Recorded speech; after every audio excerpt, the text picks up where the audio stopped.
진행시켜. 영장.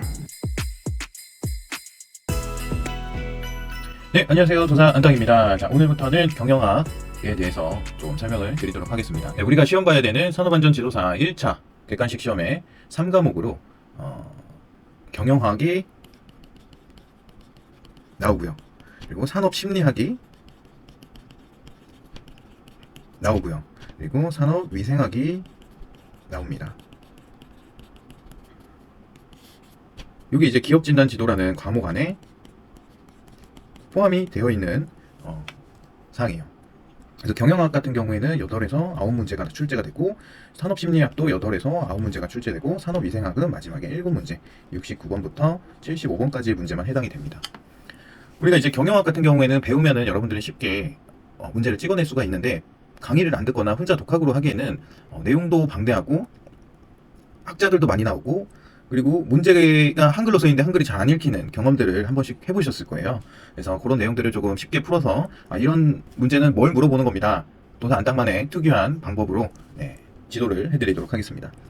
산업심리학 같은 경우에는 그냥 우리가 뭐 일하면서 받을 수 있는 스트레스나 산업환경, 그리고 사람이 마음이 어떻게 작용이 되는지 이런 것들에 대한 내용이랑, 또 뭐 착시에 대한 내용, 뭐 소음이나 진동, 작업 환경에 관한 내용도 일정 부분 출제되고 있다. 그래서 오히려 이제 경영학이랑 산업심리학은 대처가 되는데, 이 산업위생학이 굉장히 어렵습니다. 그래서 어제도 댓글로 어떤 분께서 작년에 이제 1차를 낙방하셨는데 원인이 이제 본인은 위생학이라고 생각을 하셨나봐요. 위생학 7문제가. 그래서 위생 쪽 그 기사를 시험 보고 오셨다고 하셨거든요. 그만큼 산업위생학이 7문제밖에 안 된다고 생각할 수 있지만 쉽지 않거든요. 그래서 7문제를 다 틀렸다라는 가정을 해보면 총 문제는 25문제밖에 안 나옵니다. 거기서 빼기 7하면 몇 문제예요? 18문제죠. 그래서 경영학에서 9문제, 산업심리학에서 9문제, 그래서 산업위생학에서 7문제 이렇게 나오는데, 이 18문제만으로 40점을 넘는다는 게 쉬워 보이지만 쉽지 않다. 왜? 기존에 우리가 기출문제로 대비를 할 거예요. 근데 익히 아시겠지만 산업안전지도사는 기출문제에서 재출제되는 비율이 굉장히 낮다. 하지만 시험 범위는 동일하기 때문에 관련된 지문을 읽고 이게 왜 틀렸는지, 이게 왜 정답인지 정확하게 구분만 할 수 있으면 쉽다. 그래서 그걸 하기 위해서 저희가 강의를 조금 해드리는 부분이고, 근데 구성이 모든 객관식 시험이 보통 그렇습니다. 기출됐었던 기출 문제의 범위 안에서 80%가 나와요. 거기에 이제 신출이 20% 나오는 겁니다.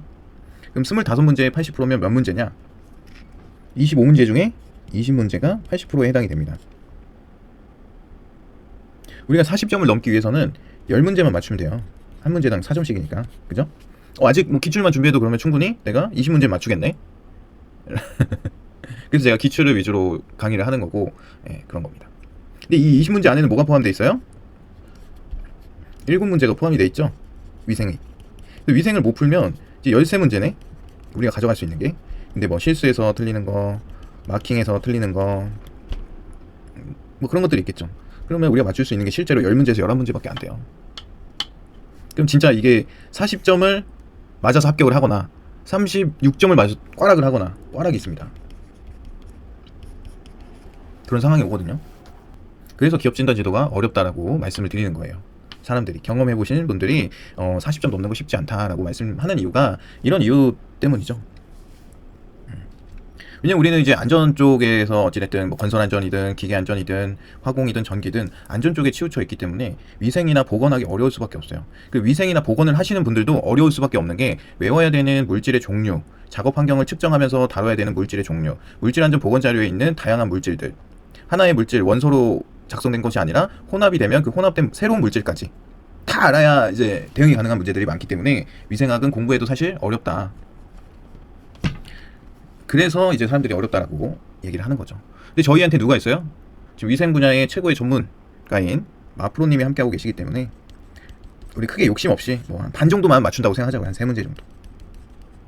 플러스 이제 저랑 기출문제 80%에 대해서 완벽하게 할 건데, 그러면은 13문제를 정확하게 가져가자. 그러면은 토탈 16문제입니다. 이렇게 됐을 때 점수, 우리가 기대할 수 있는 점수가 몇 문제냐면 딱 64점이에요. 저도 딱 요 점수로 합격을 했습니다. 그러니까 제가 강의를 해드리는데 여러분들 이거 들으면 100점 맞아요, 무조건 대응이 가능합니다 라고 말씀드리고 싶지만, 이 신출이 나오는 거고 이 신출에 대한 대비가 미흡할 수밖에 없기 때문에 이거는 그냥 버리고 가자고. 우리가 이거를 버린다고 해도 이렇게 이런 과정을 통해서 몇 점? 64점이 맞을 수가 있다고요. 여기서 실수해서 하나 틀린다 60점, 두 개 틀린다 56점. 56점이면은 왜 그래요? 우리 법령이 현재 지금 80점이 나오죠. 그리고 일반도 제가 요 강의가 한 방에 올라갈 예정이기 때문에 틈틈이 일반도 강의를 할 겁니다. 그래서 그것도 80점 이상이 가능한 거고, 기업 진단 지도에서 40점만 넣으면 되는데 우리가 최소값을 잡았을 때 평균이 몇 점이에요? 72점이다. 아시겠죠? 저는 이제 76.8점으로 합격을 했습니다. 그렇기 때문에 여러분들께 요 내용들을 정리해서 말씀드릴 수가 있는 거고, 기업 진단 지도도 요 점수로 합격을 저도 했기 때문에 뭐 제가 100% 다 알고 여러분들한테 설명을 해드리면 너무 좋지만, 우리가 해야 할 공부들이 너무 많잖아. 각자의 2차 공부도 하셔야 되고, 그쵸? 그리고 면접 준비도 하셔야 되고, 각자의 전문 자격, 전문 분야에 대한 공부도 많이 하셔야 되는데 1차에다가 힘을 많이 뺄 수가 없단 말이죠. 그래서 가볍게 시험 보고 오는 마음으로 1차를 준비하시되, 대신에 이후 강의랑 항상 말씀드리지만 기출 문제를 반복 숙달. 이거 누가 하는 거예요? 여러분이. 그래서 제 교재 구매하시고, 어디서? 크몽에서 제 교재를 구매하시고 후기 남겨주시면 기출문제 모음집, 실제 문제지 사이즈거든요. 그게 제공이 됩니다. 그러니까 꼭 후기를 남겨주시면 감사하겠습니다. 빨간색으로 해야지. 아시겠죠? 자, 그럼 이제 경영학에 대해서 같이 보도록 하겠습니다. 제가 여러분께 항상 말씀드리는 게, 자동차가 어떻게 생겼는지 알아야 또는 숲을 먼저 봐야 된다라고 말씀드리고 있죠.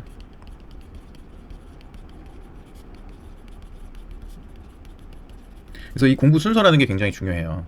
여러분들이 요소 하나씩 보고 하나씩 익히면은 나중에 조합이 엉망진창이 된다. 그래서 제 강의를 즐겨 보시는 분들은 알겠지만, 이렇게 생긴 차가 완성이 된다 그랬죠. 이렇게 되면 안 되고 이렇게 생긴 모양을 전체적으로 봐야 됩니다.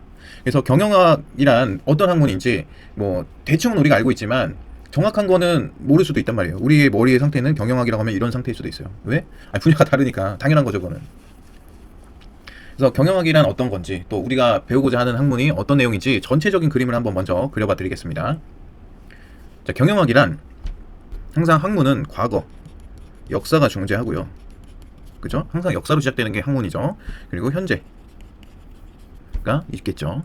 계속 이어져 오는 학문이기 때문에 그렇습니다. 그래서 현재 경영학은 어떤 학문이에요? 기업을 경영할 때 필요한 학문이겠죠. 기업 경영을 하기 전에 이 기업이 생성되려면 어떠한 조건이 있어야 되는지 말씀을 드리면, 사람이 있어야겠죠. 이 사람들이 모이면 뭐라고 해요? 조직이 있어야 됩니다. 사람이 한 사람만 있다고 해서 기업이라고 하지 않고, 조직이 한 조직만 있다고 해서 기업이라고 하지 않아요. 사람이 많이 모여있고 그 모인 사람들이 어떤 하나의 조직이 되고, 그 조직이 A라는 조직, B라는 조직, C라는 조직이 합쳐져서 그거를 우리는 기업이라고 합니다. 그럼 이렇게 사람들이 모여서 조직을 만들고 기업을 만들었을 때는 이유가 있겠죠. 무슨 이유가 있어요? 어떠한 행위를 하겠죠. 이 사람들이 모여서 뭘 해요? 생산이라는 걸 합니다. 우리가 인풋,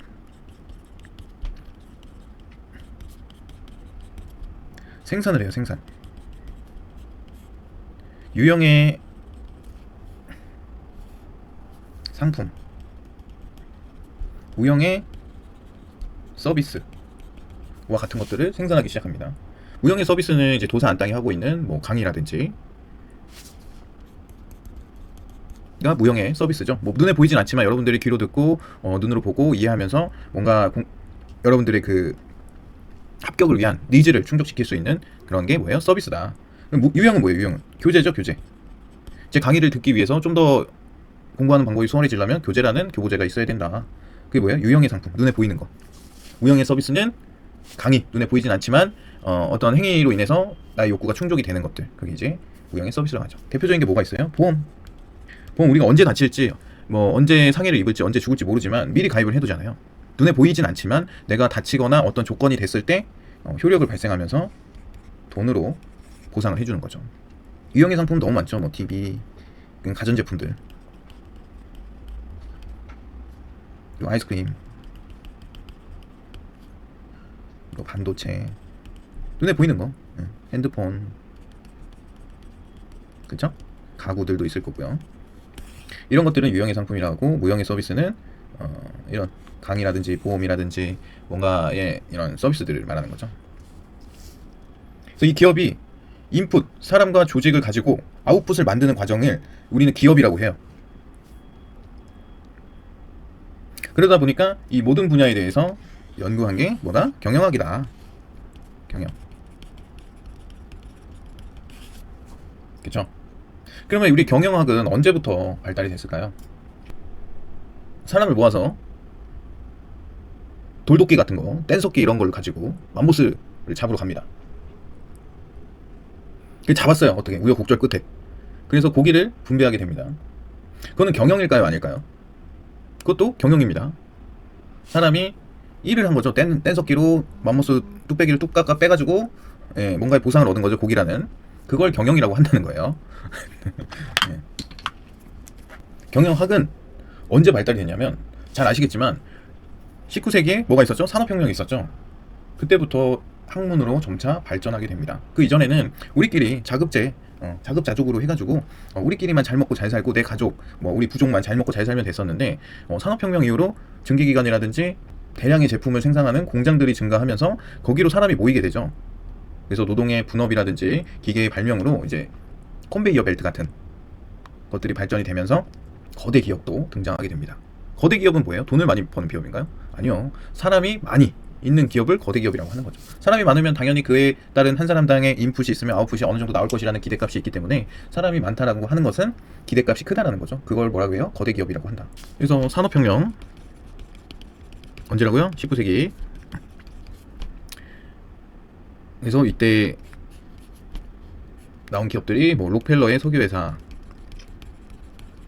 이거는 그냥 한번 듣기만 하시면 돼요. 그냥 역사에 대해서 여러분들에게 이해를 돕기 위해서 설명하는 겁니다. 카네기의 철강회사. 그래서 산업혁명이 이제 19세기에 영국에서부터 시작을 하게 돼서 디젤 기관의 발전이 계속해서 됩니다.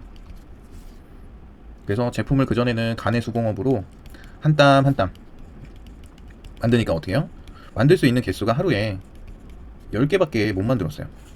근데 이제 디젤 기관을 통한 제품을 생산하니까 기계가 쉬지 않고 하루에 100개를 만들어 버립니다. 그러니까 너도 나도 기업을 하겠다라고, 야 나도 그거 기계만 있으면 뚝딱 만들 수 있겠다 하는 사람들이 많겠죠. 당연히. 왜? 사람이 많이 필요한 게 아니라 기계가 알아서 뚝딱뚝딱 만들게 되고 컨베이어 벨트가 생기게 되고 옮기던 사람들은 더 이상 필요하지가 않고, 그러다 보니까 하루에 만드는 양이 100개가 생겨요. 100개가 만들면 뭐가 필요해요? 그전에는 수요와 공급을 맞출 수가 있었어요? 없어요?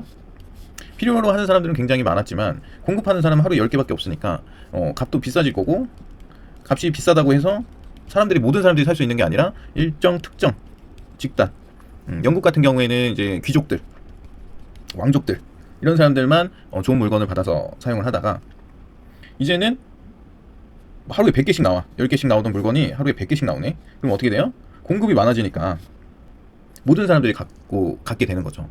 모든 사람들이 갖게 되면 스마트폰으로 예를 들어드릴까요? 스마트폰이 2012년부터 우리나라는 도입이 돼서 개발을 하고 보급이 되기 시작했습니다. 그때는 카카오톡이 뭔지, 애니팡이 뭔지 잘 몰랐던 사람들이 더 많아요. 애니팡이라는 게임 아시나요? 비슷한 똑같은 그림을 맞추면 팡팡 터져가지고 애니팡이잖아요. 제가 생각했을 때는 애니팡이 카카오톡을 키웠다라고 저는 생각하거든요. 인정하시나요?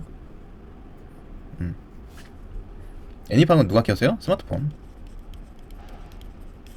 산업이 계속 이어지게 되는 거죠. 아무튼 스마트폰이 처음 나왔을 때는 비쌌어요. 100만원. 그때도 100만원. 기억하실지 모르겠는데 한 2000년대 초반인가요? 아니야 1900 후반대 1996년 이럴 때 모토로라에서 핸드폰 무전기 같은 핸드폰 이것도 180만원. 그 전에는 뭐 썼어요? 자동차 안에 자동차 안에 그 뭐야 그런 거 있었잖아요. 전화기 같은 거. 그죠? 모토로라에서 180만원. 이거 가지고 있는 사람이 몇 명 없을 정도로. 그쵸? 너무 비싸니까. 근데 스마트폰이 처음 나왔을 때 100만원. 이 당시에 그냥 피처폰이라고 하는 핸드폰이 얼마였냐면 뭐 사기 안 당하면 한 5만원이면 샀어요. 폴더폰 같은 거는. 아무리 비싸야 한 30만원. 이런 발전을 통해서 점점 가격이 내려가다가 스마트폰이 갑자기 등장했는데 100만원이에요. 아이폰 3GS라는 모델이 있었는데 그거 제가 가장 먼저 썼던 모델입니다. 그 스마트폰을 이제 2012년부터 갤럭시 2가 나오면서 삼성에서 너도 나도 스마트폰을 쓰기 시작해요. 아니 그때 제 생각은 뭐였냐면 그런 이제 스마트폰이 대세다라는 걸 이제 대학교 때 이제 경험하게 되는데 얘기를 그냥 모르는 거에 대한 얘기를 들었을 때 그게 왜 필요해? 인터넷이 지금 컴퓨터로 너무 잘 되고 우리나라처럼 빠른 인터넷이 없다는데 핸드폰으로 인터넷 하는 게 왜 중요해? 지금 생각해보면 그때가 완전 바보 같았던 거야. 하루라도 빨리 샀어야 돼. 예. 그래가지고 저는 군대 갔다 와서 이제 2008년? 그래서 9년 사이에 요 아이폰은 굉장히 불편하게 썼습니다. 뭐 되는 것도 별로 없고 대봐야 그냥 mp3 되는 거 있었고 저는 mp3 회사인 줄 알았거든요. 무슨 얘기하다가 또 근데 지금은 스마트폰 없는 분 계신가요? 이때는 쓰는 사람들이 별로 없었어요. 정말로 2012년도에는 스마트폰 쓰는 사람이 없었다. 근데 2013년에 3 나오고 4 나오고 5 나오고 요 5 나올 때쯤 전 국민이 스마트폰이 완성이 되었습니다. 92세 할아버지도 스마트폰을 스스로 개통할 수가 있게 되었어요. 그 전에는 뭐 이제 사회 활동 하는 사람들은 다 이때 많이 바꿨죠. 근데 안 바꾸고 계셨던 분들도 이때는 결국에는 못 참아서 바꿨다. 92세 할아버지도. 이처럼 처음에는 영국에서 왕족 귀족들만 사용하던 어떤 물건들을 이제 서민 계급들도 이제 물건을 소유할 수 있게 된다. 필요로 하는 사람들이 많아진다는 거는 기업의 입장에서는 뭐예요? 돈을 많이 버니까 좋은 일일 수도 있지만 오히려 고객의 니즈를 정확하게 파악 못하면 흥망성쇠 가 된다. 앞서서 스마트폰 보급에 대해서 말씀드렸는데 망한 회사가 어디 있어요? 일본의 fuji 필름 회사가 망했죠. 왜? 더 이상 필름 카메라를 쓰지 않으니까. 디지털 카메라로 바뀌었는데 혼자 필름 카메라를 주장하다가 그냥 주저앉았죠. 고객의 니즈를 정확하게 파악 못하면 이렇게 대기업도 무너지는 게 세상에 이치죠. 그래서 기업은 고객의 니즈, 고객의 욕구를 충족시키기 위해서 상품이나 서비스를 제공할 때에는 고객의 소리를 잘 듣기 시작합니다. 그래서 경영학의 발달은 계속 되고 있어요. 산업혁명 그 전에도 뭔가 계속 발전이 됐겠죠. 그리고 지금은 4차 산업혁명이라고 하죠. 그 시대에 저희가 살고 있는 겁니다. 이 4차 산업혁명이 오고 있는 게 아니라 이미 4차 산업혁명이 시작된 거예요. 이 사람들 입장에서 보면. 그래서 이 안에서 돈을 벌 수 있는 사람은 또 계속해서 돈을 많이 벌고 있고 그걸 어떤 걸 가져와야 되는지는 우리가 선택을 해야 되는 겁니다. 4차 산업혁명이 언제부터 대두가 됐었냐면 2015년 10년 전이죠. 그때 이미 지금 잘 나가는 누구예요? 그때 이제 4명의 위인들 하면은 지금 이제 이 사람들 믿어야 마크 저커버거 뭐예요? 페이스북 만든 사람 마크 저커버거가 있었고 그리고 일론 머스크가 있었습니다. 저는 사기꾼인 줄 알았어요. 너무 먼 미래를 얘기하는 줄 알았는데 당장 10년 안에 해놓은 게 전기차 풀체인지 해놨죠. 그리고 밑에다가 땅굴 파가지고 그것도 지금 진행 중이고 우주로 민간 비행을 계속 하고 있죠. 아니 다 이루고 있잖아. 이 사람이 얘기한 걸 저는 15년에 그 강의를 하면서도 아니 사기꾼 아니야? 약간 이런 생각이 있었는데 그때 이제 투자를 했어야 되는데 죄송합니다. 예, 제 투자를 잘못했네요. 아 잠깐 쉬었다 오겠습니다. 지나고 보니까 그렇게 돼 있는 거죠. 그리고 지금 2025년 매일 아침 뉴스에 나오는 거예요. 삼성전자의 위기죠.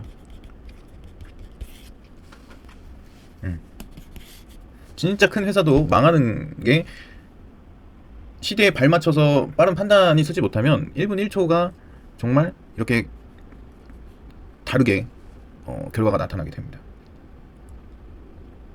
후지필름 회사가 망하면서 사람들은 어디로 갔어요? 인스타그램. 나의 사진을 저장까지 할 수 있는 디지털로. 그렇죠? 그래서 그런 기업이 망하지 않으려면 뭔가 계속 연구를 하고 나아가야 방향을 정하고 목표를 정하고 그 목표를 함께 갈 수 있는 조직과 구성원이 있어야 된다는 거죠.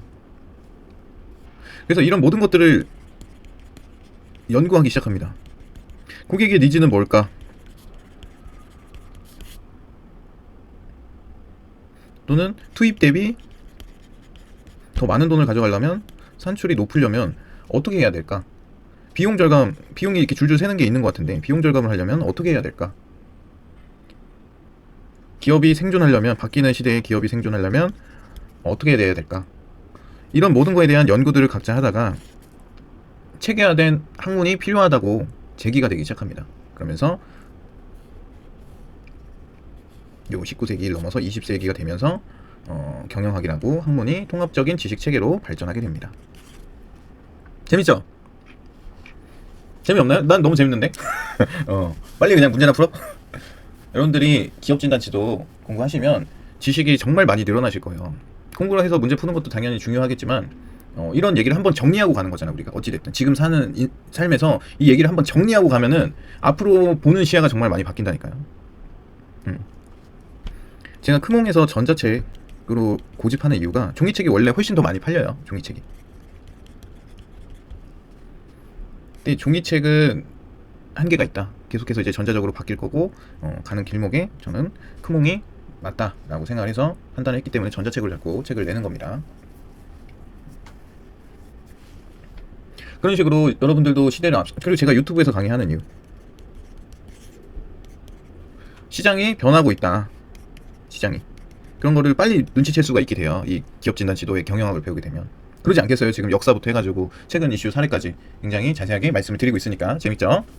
자, 그러면 이런 기업은 어떻게 생성이 된다 그랬어요? 사람, 조직, 뭐 여기 투입, 산출 이렇게 되어 있는데 우리의 모든 문제는 어디서 나와요? 기업의 흥망성쇠가 달려있는 이 모든 문제는 어디서 나와요? 사람. 우리가 살면서도 나에게 닥치는 모든 문제는 어디서 나와요? 인간관계. 제가 사람을 좋아하고 사람 만나는 걸 좋아하고 노는 걸 좋아하는 사람입니다. 언제까지요? 작년까지요. 23년까지 너무 좋아했어요. 그래서 결혼도 아직도 안 하고 그냥 노는 거, 그냥 뽀로로 마냥 노는 게 제일 좋아 하면서 이렇게 철없이 있었던 거죠. 근데 항상 제 주변에서는 뭐 크고 작은 일들이 계속해서 발생하게 됩니다.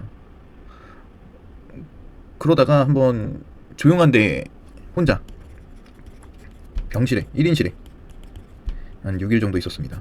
교통사고가 나서 이렇게 혼자 누워가지고 대체로 나는 누구인가부터 이제 생각을 하게 되는 거죠. 근데 너무 고요한 거예요. 사람을 안 만나니까 너무 고요해. 이때가 또 코로나 시즌이라 면회가 안 됐어요. 그러니까 더 이 친구들이 와도 밖에 내가 잠깐 나가서 10분 보니까 내가 오지 말라고 한 것도 있었고, 혼자 이렇게 누워있는데 고요하더라고요. 내 주변에 항상 크고 작은 이벤트들이 있었는데 그런 이벤트들이 안 생기고 이렇게 조용하다는 건 뭐예요? 모든 문제는 어디서 나온다? 사람한테 나온다. 이거를 이제 깨닫게 됩니다. 아, 내가 너무 사람들 안에 깊숙이 박혀 있었구나. 내가 한 발짝 떨어져서 봤으면은 아무것도 아닌 일을 또 너무 깊숙하게 관여하고 있었구나 라는 생각을 하게 됩니다. 그래서 저는 더 이상 이제 이런 뭐 놀고 이런 거는 하지 않기로 했어요. 노는 거보다 더 가치 있는 일을 하자라고 이 병실에 누워서 병실에 여기 누워가지고 하게 됩니다. 맛있는 병원밥 먹으면서. 인정하시나요? 공감하시나요? 모든 문제는 사람한테 나온다는 게 사람한테 나오는 게 아니라 사람과의 A라는 사람과 B라는 사람이 다름을 인정해주지만 우리 몸은 거부하는 거죠. 그래서 이 관계 속에서 문제가 발생하게 됩니다. 따라서 사람들이 엄청 많이 모여있는 이 기업에서도 이 사람에 대해서 연구를 하기 시작해요. 아, 얘는 왜 그럴까? 일 잘할 줄 알고 뽑고 면접 보고 뽑고 테스트 인성검사에서 뽑고 석성검사에서 뽑았는데 왜 이 사람들이 항상 문제를 일으킬까? 라는 이 사람에 대한 연구를 하기 시작해요. 그래서 뽑을 때 어떻게 해야 똑똑한 사람을 뽑을까? 어떻게 해야 말 잘 듣는 사람을 뽑을까? 어떻게 해야 이 사람을 가지고 생산을 늘릴까? 이런 연구를 하게 됩니다. 이거를 뭐라고 하냐면 우리 시험 용어로는 인적 자원 관리라고 해요. 사람을 자원으로 보겠다 그 얘기죠. 굉장히 중요한 자원이죠, 사람은. 그래서 어떠한 인재를 뽑고 관리하느냐, 이게 이제 인적 자원 관리고, 그리고 이 개개인의 특성이 뭐 다양하잖아요. 뭐 MBTI도 16개인가요? 그런 종류가 있고, 그 사람들은 다 성격이 다 다양하잖아. 나는 비슷한 줄 알았는데 좀 다르네. 너 T야? 막 이렇게 물어보는 것도 있고. 나는 계획을 엄청 꼼꼼히 세워서 여행을 가야 되는데 5분 단위의 계획을 세워서 여행을 다녀야 되는데, A라는 사람이, B라는 사람은 그냥 즉흥적인 걸 좋아해. 그러면은 싸움 나죠? 야, 지금 5분 지났으니까 우리 어디 넘어가야 돼 하는데, 야, 저기 엄청 재밌는 거 있다, 가보자. 이러면 벌써 싸움 나겠죠? 네. 그러니까 이렇게 개개인의 특성이 다양하게 함께 모여있는 조직에 대해서 또 연구를 해야겠죠. 모여있으면 이게 조직이니까 조직에 대한 연구를 또 하게 됩니다, 이 기업이. 그래서 A 사원이 제안서를 작성해서 뭐 과장이나 대리한테 보고를 하고, 이 과장이 부장한테 보고하고, 부장이 임원한테 보고를 하겠죠. 이런 보고 체계가 있다라고 하면 이 A 사원이 이거 엄청 좋은데 이거 나 혼자 결정해야겠다 하는 게 아니라 이 한 팀에서 서로 피드백, 이거를 보고하면 임원이 피드백, 이거는 이게 낫지 않겠니? 경험과 짬바를 이용한 피드백. 아, 그러네요 하면서 다시 가서 여기 제안서가 원래는 A였는데 보니까 별로 바뀌어 있는 거죠. 피드백을 계속 받다 보니까. 그래서 A 사원은 이건 내가 만든 게 아닌데? 라고 할 수 있는 거죠. 아무튼 이런 조직에 대한 연구를 해야겠죠. 그래서 조직관리, 조직행동론이라고 해서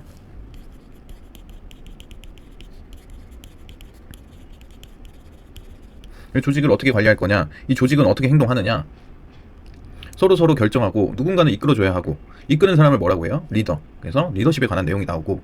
근데 이렇게 하다 보니까 배보다 배꼽이 커지죠. 이렇게 사람과 조직에 대해서 연구를 해주고, 야, 너네 잘할 수 있어, 으쌰으쌰하자, 리더십을 막 강제로 때려넣고, 우리가 저 기업보다는 우리가 앞서 나가야 돼 하면서 원래는 하나의 조직으로 단단히 묶여 있었는데, 이 사람이 항상 문제라고 그랬잖아요. 그래서 이제 사업주가 오냐 하면서 다 받아주니까 이제 더 이상 내 회사가 아닌 거야. 배보다 배꼽이 커지고 굴러온 돌이 박힌 돌을 빼려고 하는 거지. 왜 경영을 그따구로 하세요? 이러면서 밑에 있는 직원들이 난리가 나요. 우리 이런 식으로 하면 일 안 해. 노동자들이 막 난리가 났어. 우리 설날 보너스 이거밖에 안 주면 일 안 해. 우리 일하지 말고 단체 행동합시다. 이게 뭐예요? 노조가 생기는 거죠.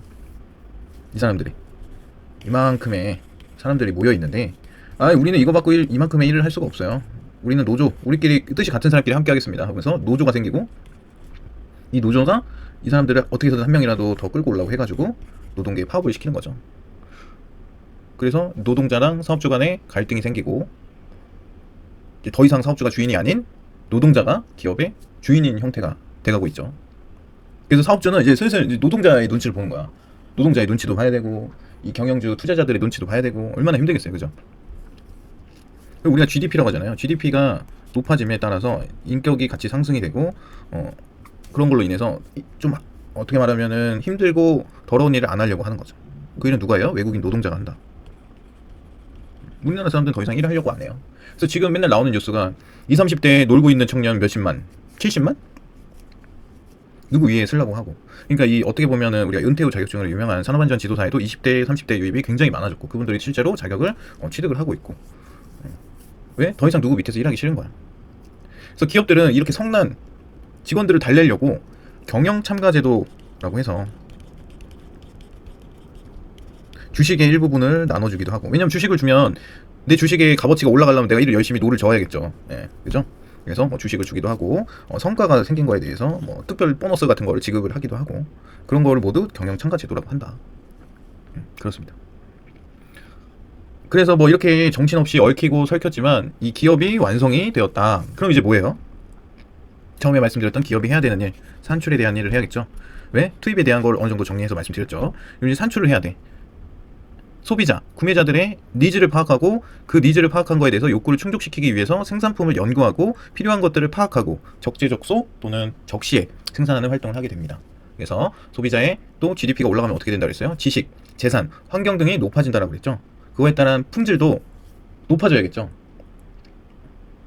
A라는 기업에서는 내 핸드폰에 있는 거를 미러링해서 TV로 큰 화면으로 볼 수가 있어. 그래서 도서 안땅의 강의를 큰 화면으로 보는 사람이 있고, B라는 회사는 에이 뭐 그런 것까지 해, 그냥 핸드폰으로 보면 되는데 하고 말았어. 그러면 못 보네? 그럼 누구께 더 많이 팔리겠어요? 도서 안땅을 큰 화면으로 보고 싶은 사람들이 많아지면 많아질수록 이게 되는 제품을 사겠죠. 그래서 이런 거에 대한 품질에 대한 연구가 지속적으로 되고 있다. 그런 식으로 해서 우리가 경영학을 한번 훑은 겁니다. 이런 식으로 해서 너무 재밌죠? 얘기 듣는 듯이 들으니까 너무 재밌으리라고 저는 생각이 듭니다. 그래서 전체적인 숲을 한번 본 거예요. 경영학이란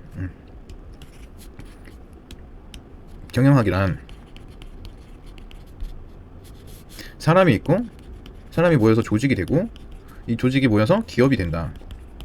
모여만 있는 게 기업이 아니라, 기업은 이 투입이 인풋이 있으면 아웃풋, 유형, 무형의 상품과 서비스를 누구에게? 다시 사람, 소비자에게 제공을 하고, 여기서 나온 이익을 또 분배하고, 그쵸? 그래서 사람에 대해서 연구하는 게 뭐라고? 경영학 중에서도 인적 자원관리, 조직에서 연구한 거는 조직관리, 이 조직은 왜 이따구로 행동할까? 조직행동론, 조직에는 우두머리가 있어야 된다, 리더십. 그리고 아웃풋 같은 경우에는 이제 생산되는 생산품이 고객의 니즈랑 맞아야 된다. 그래서 이 생산품에 대한 품질에 대한 품질 경영에 대한 게 나오고요. 여기에는 이제 문제 풀면서 정확하게 배우겠지만, 육시그마, 뭐 다구치의 가마 공장 해서 표준 편차, 이런 뭐 탑다운, JIT, 여러 가지 경영 방법들이 나오고요. 경영 원칙이라든지 방법들이 나오고, 수요 공급, 경제학에서 나올 것 같지만 수요 공급, 경영학적으로도 어떤 사람에게 공급을 하고 싶다라고 했는데, 그 도서 안땅은 산업안전지도사 1차 공통 과목 기계, 전기, 화공, 건설 모든 분들께 제공하고 싶어서 강의를 제작했는데, 실제로 수요는 도서 안땅 패닝, 건설공학에 계신 분들만 본다. 그러면 이게 맞지가 않는 거죠. 서로의 니즈가. 그런 거고. 그 이제 생산해놨으면 이걸 어떻게 유통을 시킬 거냐. 재고 관리. 재고가 다 돈이죠. 재고를 쌓아두고 있으면 뭐 창고도 들어가고, 그거에 대한 부지도 있어야 되고, 그걸 관리하는 사람도 있어야 되고, 하다 보니까 재고는 모두 뭐다? 비용이다. 이 비용을, 투입하는 비용을 줄여야 가장 좋은 거니까 이 재고 관리에 관한 내용들도 나오고요. 이 수요. 그래서 이 수요를 예측하는 게 굉장히 중요하다. 예측. 그래서 수요 예측하는 방법. 여름철에는 아이스크림이 많이 팔리고, 겨울철에는 소주로 할게요. 우리 형님들 많으니까. 겨울철에는 소주가 많이 팔리고, 여름철에는 시원한 맥주가 많이 팔리는 이런 수요 예측 곡선들 있고, 그런 방법들이 있습니다. 겨울에는 그래서 소주 광고를 더 많이 하고, 여름에는 맥주 광고를 더 많이 하고, 그런 것들이죠. 그리고 기업의 생산을 냈을 때 이 라인에서 불필요한 요소들, 이런 것들을 관리하는 거, 그리고 품질 경영, 이런 해서 생산 관리 개념이에요. 요거를, 생산품에 대한 거를 생산 관리 개념.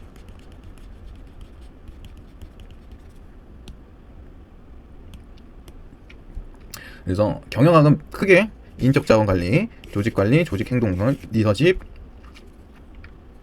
그리고 이제 생산 관리 개념, 요거까지 있고, 여기 이제 추가로 뭐가 있다라고 그랬어요? 노사 갈등, 노조, 요거에 대해서 얘기를 해드릴 겁니다. 전체적인 그림이 다 완성이 됐죠? 뭐 경영학 별거 없죠? 이렇게 보니까 뭐 되게 어렵게 설명하시는 분들도 많겠지만, 사실 별거 없다. 경영학은 뭐 기업 경영하는데 그들이 필요에 의해서든 불필요하든 연구를 한 거니까, 그거에 대한 학문이고, 거기에 따라서 나오는 물질들을 우리는 어떻게 접근할지에 대해서는 다음 시간부터 정확히 배우도록 하겠습니다. 1강 OT는 여기서 끝하겠습니다. 끝!